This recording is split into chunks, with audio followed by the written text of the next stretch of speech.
Uy, kamusta yung PI nyo? Ganda ba? Oo, okay lang. Ikaw? Okay lang. Dami ko natutunan eh. Ganon? Ako, medyo ano eh. Parang kulang. Ewan ko kung napapanahon pa bang pag-aralan yan si Rizal. Sino ba talaga si Rizal? Parang, nung sa PI, parang kulang kasi yung Totoo yan. natutunan ko eh. Matuturing pa kaya natin siya na pambansang bayani natin? Tanong kaya natin. Tara, tanong natin. Tanong natin sa iba. Sige, Tara.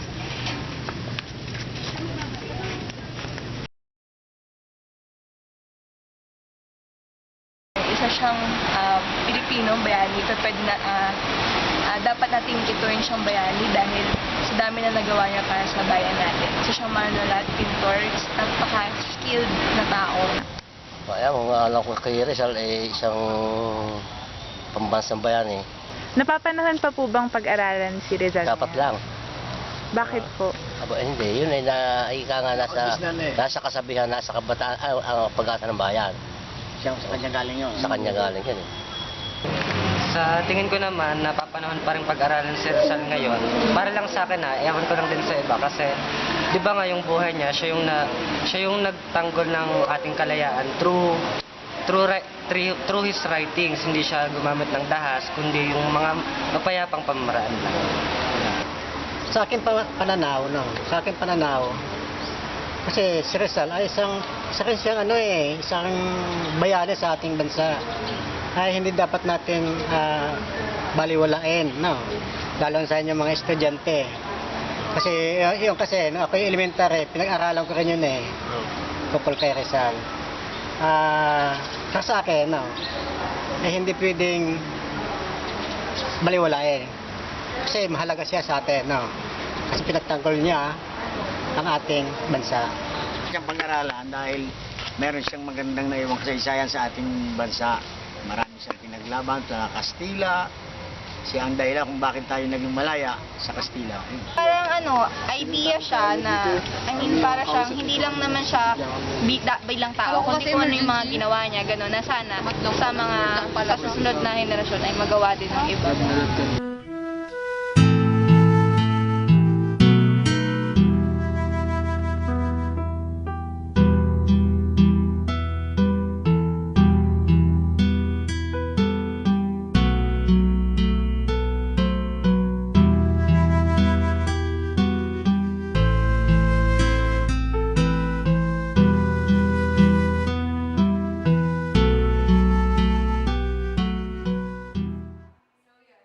Good afternoon, friends. So, bakit nga ba tayo nandito ngayon?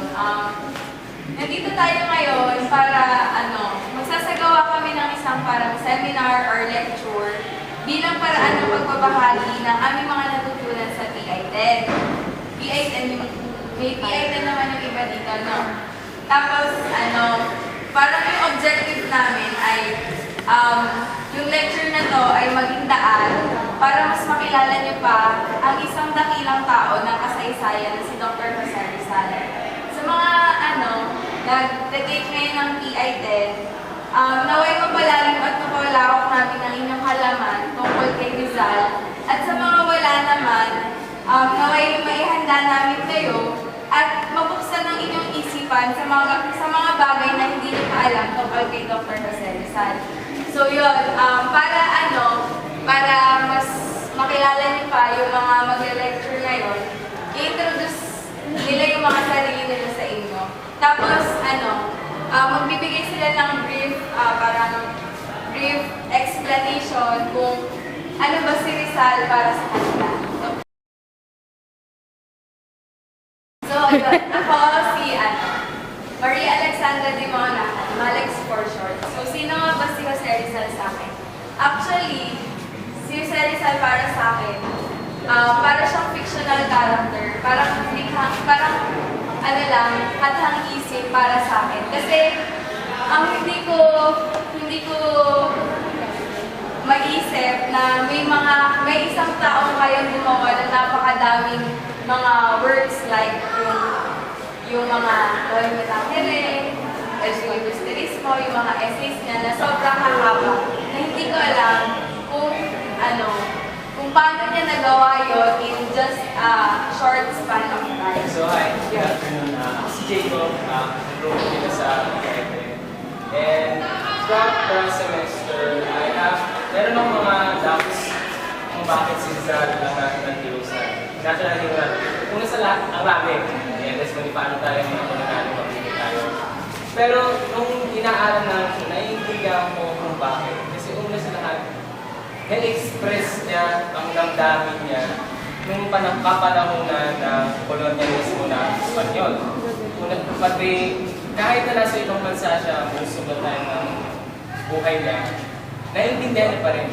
And habang nagtagal, hanggang ngayon, parang madaling natin naiintindihan kung nangyari. Kasi dahil sa mga sinunan na Tangere, filibusterismo, hanggang ngayon, klaro pa rin sa atin. Klaro pa rin sa atin kung ano nangyari, ano naramdaman niya, at ano ang nagsimula, kung ano ang nagsimula na maging dependent tayo sa ibang mga bansa. So, para sa akin, yun yung pinaka-contribute niya.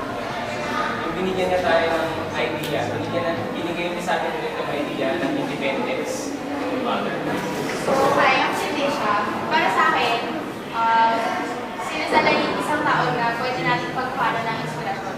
Sa totoo lang, bago ko kinuha yung video kay Rizal, kasi parang para sa akin, parang siya, hero siya na dinudol lang sa atin ng ng Americans, yung mga ganun. Pero, habang mas natututunan ko yung mga ginawa niya, yung mga naitulong niya, kung paano siya nabuhay sa ibang bansa, para sa akin, okay siya na inspirasyon kasi nagawa niya yung mga gusto niyang gawin kasi meron siyang enough motivation na sincere naman siya doon na kahit anong mangyari, kahit naghirap siya, nagutom siya, hindi siya nakaligo ng isang buwan sa Europe, okay lang kasi parang para sa kanya, naset niya yung mind niya sa isang goal. Tapos, yun yung nag-motivate sa kanya para matupad yun. Na alam naman natin lahat ay successful naman. So, ako naman si Berlin Joyce Estela. Para sa akin, bilang ang definition ko or pagkakilala ko para sa akin si Rizal. Si Rizal para sa akin ay isang taong nagpatatag ng nasyonalismo ng mga Pilipino. Dahil di ba nga, nung sinulat niya yung Noli at El Filibusterismo, maraming tao ang nakaalam kung anong mga sakit or mga nangyayari dito sa bansa. Yun lang para sa akin. So, ako si Teresa Man, case of life man. Si Rizal, para sa akin ay inspirasyon para sa mga kabataan. Unang-una, nung high school ako, syempre, nung high school tayo, ang una natin pinabasa na yung Noli at Elila. So, ngayong PPA kami, marami na kaming nababasa ng mga nobela, mga sulat, ni Rizal. Pero doon, hindi pa rin nawawala pa. Pero kahit nabasa ko na mga yun, hindi pa rin nawawala yung inspirasyon ko kay Rizal. Kasi parang doon pa lang, sa murang edad ko pa lang, nagulat niya na sa akin kung ano yung mga gusto niya iparating para sa ating bayan. At meron din siya sinulat doon, ay meron din yung sinabi na ang mga kabataan ay ang mga kabataan ay ang pinagpasan ng atin. So, ako si Justine Vergara. So, sino ba si Rizal para sa akin? Para sa akin, sabi nga din ni Ate na para siyang fictional character. Kailangan subaybayan. Pero, para sa atin mga estudyante, parang makakatamad, di ba? Parang elementary pa lang tayo, plus high school, plus college, kailangan mag-aralan. Pero bakit nga ba kailangan mag-aralan si Rizal? Unang-una, madami siyang ginawa para sa atin. Pangalawa, yung mga ginawa niya ay nakapag-influence sa atin para makamit natin ang kalayaan at maibahagi sa atin ang nationalismo gustong naibigay kay Rizal. So ngayon, kailangan natin magpasalamat kay Rizal dahil malaya tayo ngayon, kung tayo kolonya ng Espanyol, Hi, ako si Kir, Kim Brian Rajano. Sino si Rizal para sa akin? Si Rizal para sa akin ay hindi si Rizal. Bakit? Kasi sabi nga ni Ileto, di ba? Sinabi niya na Jesus the man is greater than Jesus the God. In the same case, Rizal the man is greater than Rizal the immortal. Bakit? Kasi sa pagtuturo sa atin ng buhay ni Rizal, ng mga works ni Rizal, parang naging na siyang Diyos. In a sense, dahil hindi na natin maisip si Rizal as a man. Diba? Parang nire-revere na natin siya as someone untouchable. Kasi parang nadinitouch niya si Rizal as part of humankind. So dahil doon, si Rizal ay hindi si Rizal. Maraming salamat. Okay. Para naman sa isang maikling survey para sa ating mga magaganda, maginoong mga panahunin, nandito si Justin at si Bea. So, narinig niyo na yung opinion namin kung sino si Rizal para sa amin. So, kayo naman ay tatanungin namin.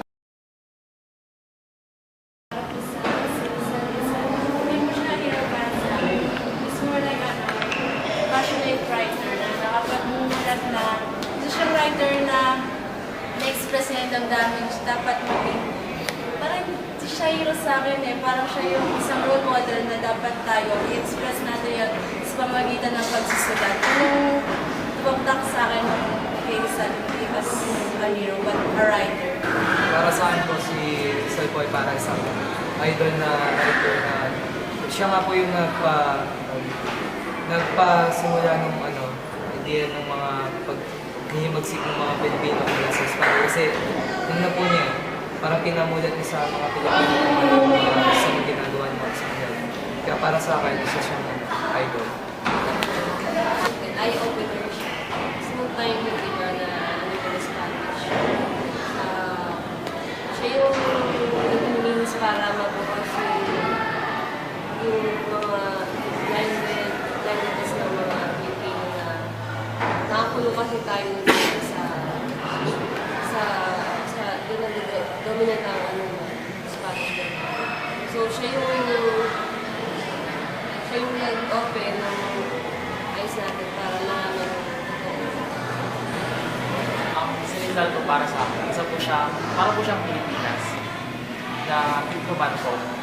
Pinapailan po niya yung diplomasya kasi hindi po niya yung pag-ano niya ng freedom ay hindi po niya nire-direct sa karahasan. Gusto niya muna kung may mga choices talaga na mas maganda para sa kanya. Diplomat po siya para sa kanya. Sa ano niya, di ba sinasabi niya yung language daw, yung hindi marunong magmahal sa sarili language ay mas masawag pa sa Malansang isda. Pero, bakit yung works niya, mostly ng works niya ay parang napakaganda tapos sa Spanish pa. So, parang yung sinabi niya, parang nag-ano din sa kanya, parang dog or na parang sa kanya mata. Yun, narinig na po natin yung bawat isa tungkol sa mga opinion natin tungkol kay Rizal. Well po, nandito po si Kuya, si Jay.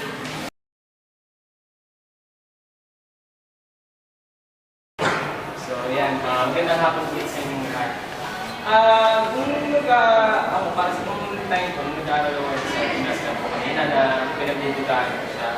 And then, marami akong nabasa ng mga essays, mga views tungkol sa kanya ng ibang historian, ibang writers. Kinumpile ko yung mga sinabi nila at yung mga naisip ko. Si Rizal for National Hero ay isang magandang bagay. Kasi una sa lahat, siya ay tinuturing na event-making individual kumpara sa eventful individual. Ibig sabihin, si Rizal, hindi lang siya nakaupo, naghihintay ng mangyayari, saka na siya gagalaw. Hindi. Sinulat niya ang mga minatahe, sinulat niya ang filibusterismo, sumali sa Lasso de Aguilar, at marami siyang isinulat ng essay upang mapukaw sa isip ng mga Pilipino na kahit nasa Spanish siya na kahit nasa Pilipinas yung iba, na mabasa lang nila nito, mapukaw sa isip nila na si Kuya, susulat ng ito, naiintindihan niya yung sitwasyon natin, anong gagawin natin? Binigyan niya tayo ng idea na gumalap. Binigyan niya tayo ng idea na dapat hindi natin sikmurain ang ginagawang pagmamaltrato sa atin ng mga Espanyol. Pangalawa, through sa mga sinulat nga sa Noli Me Tangere sa Turismo. Nung high school ako, masyadong happy pa. happy pa yung Noli Me Tangere, parang wala pang malalalim na tema. Pero nung pagbasa ko ng Noli Me Tangere sa Turismo, meron siyang mga tema-tema kunyari na pagtatakwil, may mga tema na si Kuya, si Ibarra, bigyan na lang natin ng example si Ibarra. Si Ibarra, sa simula, gusto niya ng reforma. Kasi gusto niya maging tanggapin na lang ang turo sa atin sa simbahan, sa edukasyon, sa Guardia Civil. Gusto niyang matanggap na lang natin ng Pilipino, ng mga Pilipino noon. Na ganun na lang. Dumating si Elias, si Elias ay parang representative ng mga Pilipinong namamaltrato noon. Binigyan niya ng idea si Ibarra, na hindi maganda ito. Kahit bigyan mo lang tayo ng konting liberty, bigyan tayo ng konting freedom sa ating action natin. Hindi ba kayang bigay sa atin ng mga kapatid natin sa ilalim ng isang Diyos? Yun ang binigay ni Rizal. Niligay ni Rizal yung argumentong ngayon sa isang chapters ng Noli Me Tangere and Philippus Texto. At maintindihan mo talaga na magagalit ang mga prayer sa pagbibigay ng idea. Kasi doon nag-spark, doon nagsimula yung pinaka full-on rebellion, full-on revolution against Spanish friars. Si Rizal, hanggang ngayon, kailangan natin siyang pasalamatan. Kasi binigay niya sa atin ulit yung identity natin. Hindi bilang isang bansa na puppet ng Espanya, kundi isang bansa na kayang tumayo. Isang bansa na kayang kalabanin ng kahit anong turing kalaban, kayang tumayo para sa sarili. Binigay niya sa atin yung identity niya. At sila Bonifacio, sila Emilio Aguinaldo, sila yung action. Pero si Rizal talaga yung nagbigay boses. Kahit hindi action, pero binigay niya yung boses natin. Okay. So, dahil doon, binigyan na tayo ng national sense. Parang pag nababasa mo yung mga gawa ni Rizal, naranasan ni Rizal, parang mararamdaman mo na mamahalin mo lalo ang bansa natin. Dahil sa history natin, dahil sa tayo ay parang underdog, we have an underdog story. Magandang pakinggan na hindi tayo nagsimula sa taas. Tayo nagsimula papunta sa taas. So, yun ang para sa akin, ang pinaganda na ang mabuting ideya na si Rizal ay ating national. Pero marami pa rin mga kumukontra, maraming nagsasabi na may kulang pa. So, i-explain ni Tisha kung ano pa ba ang kulang sa pagiging national hero.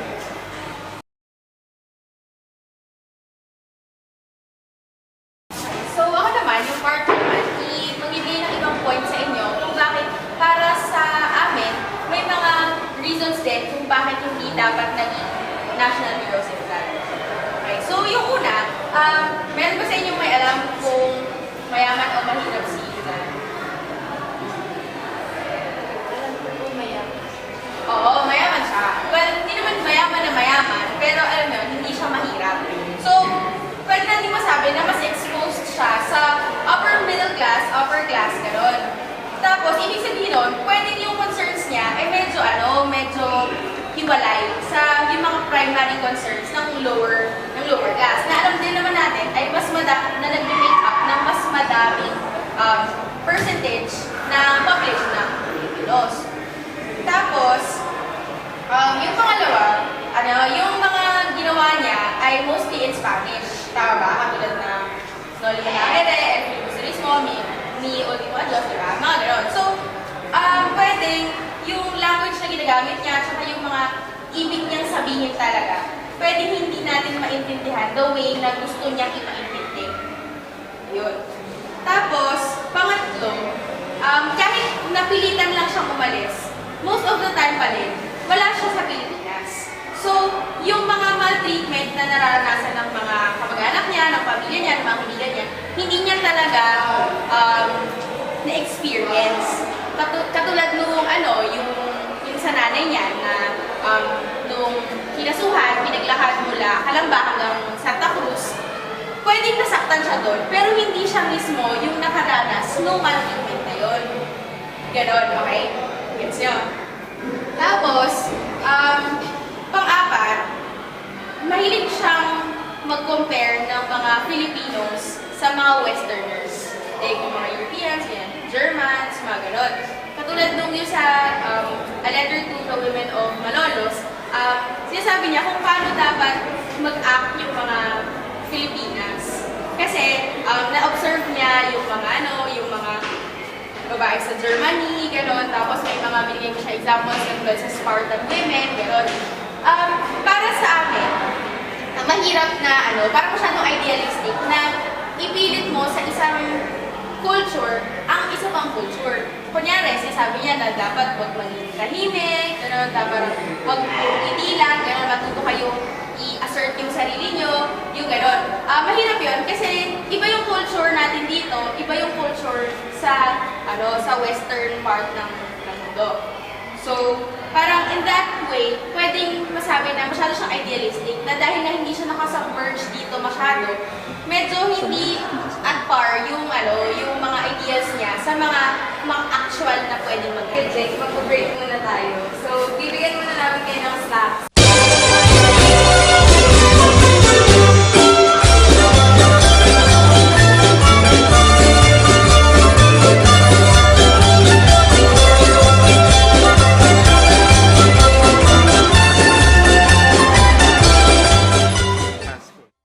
So, ito nga yung last part ng discussion namin. Kung kanina, nagtanong tayo kung ano yung mga tingin nyo or pananaw nyo kay Rizal. Ngayon, nung narinig nyo na yung mga pros and cons ng kay Rizal, ano bang reaction nyo or masasabi nyo, nagbago ba yung opinion nyo kay Rizal? Di ba, nagsagot ka nyo? Sa tingin, nagbago ba yung pananaw? Para po sa akin, hindi naman po importante kung sasabihin niyo kung si Rizal po yung national hero. Para po sa akin, hero siya, kailangan natin, ang importante po yun. Ang importante po dito is kung ano po yung ginawa ni Rizal. So, hero po siya, kailangan po natin i-treat na lahat ng hero patay-patay. Kasi paano pa kung yung ibang, may isa pa pong subject na sasabing, kunyari po si Melio Aguinaldo, dapat mong hero. Pag pinag-aralan po natin siya, parang papayag na rin po tayo na siya po yung national hero. Dapat hindi po tayo maging bias. Para lang po sa akin, hindi ko po masasabing karapat-dapat si Rizal. Hindi ko rin naman po sinasabing hindi siya karapat-dapat. Pero sabi ko pong hero po siya. Ayan po. Para po sa akin, kahit po marami pong mga imperfects si Rizal kasi tao rin naman po siya katulad natin. Pero dapat pong tingnan po rin po natin kung ano po yung mga naiambag niya sa bilang isang hero sa ating bansa para ayun. Hindi naman ako sa kanya, hindi naman ako against sa kanya. Pero hindi naman nabago yung pananaw ko. Hero siya in his own right kasi syempre may nagawa din naman siya. At saka may mga flaws din naman siya. Siguro yung mga flaws niya ay naitago lang din. Parang na-exaggerate lang yung pagiging hero niya. Hindi po nagbago yung opinion ko sa kanya kasi tulad sabi kanina na hindi siya mismo yung nakaranas ng sufferings na naranasan ng mga Pilipino noon. Pero may kita natin sa mga works niya na andun yung desire niya, andun yung concern niya dun sa fellow men niya na kahit malayo siya, still, hindi pa rin, continuous pa rin yung pag-help niya sa atin. Parang gusto ko lang bigyan ng emphasis yung dun sa cons na parang hindi niya kasalanan na pinanganak siya bilang as mayaman. Parang gumawa lang siya ng way para makatulong lang sa mga nangangailangan ng tulong. Parang normal na reaction na bilang tao. Tapos, yung mga... Kasi may pinuntahan yung ginawa niya. So parang doon na lang sana tayo mag-focus doon sa ano ba yung nagawa. Hindi yung mga beforehand, yung paano niya na na isagawa yung mga bagay-bagay katulad ng mga works niya. It's good na narinig namin yung opinion niyo because Rizal is a very complex matter. Hindi talaga natin mabibigyan definition ng action niya. Ang mabibigyan lang natin sa definition kung paano natin siya interpret at kung paano siya maging parte ng business. So sana sa aming ginawang maikling lecture sa inyo, kung hindi man nabago yung inyong paningin kay Rizal, ay sana nagkaroon kayo ng point of discussion sa inyong sarili para magawa niyo ng paraan na hindi lang tanggapin si Rizal, hindi lang si Rizal na itinuro sa atin na isang pambansang bayani. Kundi si Rizal na may sariling kasawian sa buhay, na may mga pinagdaanan hindi ganun kaganda, hindi bagay sa isang bayani. Ngunit, huwag rin natin kalimutan na si Rizal ay isang bayani. Sa inyo lahat sa pagtakinig sa amin at sa pakikinig. Thank you sa inyo.